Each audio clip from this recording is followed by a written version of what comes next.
Sir எதுக்கு sir என் friend வேலை விட்டு நிறுத்துனீங்க? அவன் என்ன பண்ணான்னு தெரியுமா? சார் அவன் என்ன பண்ணுறோம் சார், அதுக்கு வேலை விட்டு நிறுத்துவீங்களா? தம்பி, எதனால அவனை வேலை விட்டு நிறுத்துறேன்னு ஃபர்ஸ்ட் கேளு. சார் நீங்கள் வேலை விட்டு நிறுத்தினீங்கன்னா அவன் இடத்துல நிற்பான்னு நினைக்கிறீங்களா? அவனை உட்கார வச்சு நான் சோறு போடுங்க சார். அப்போ உங்க 2 பேருக்கும் வேலை இல்லை, கிளம்புங்க. சார் 2 கை 2 கால் போனா கூட காலின்றவன் பொழைச்சுக்குவான் சார். அப்படியா?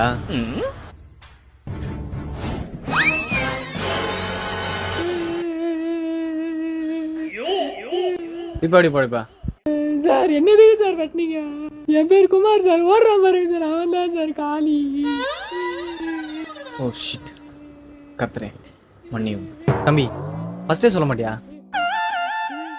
சரி, ஆனதாயி போச்சு. இனிமே உன் பேர் காளி, அவன் பேர் குமார். ஓகேவா? கைரண்டில் அள்ளிக்கொண்டு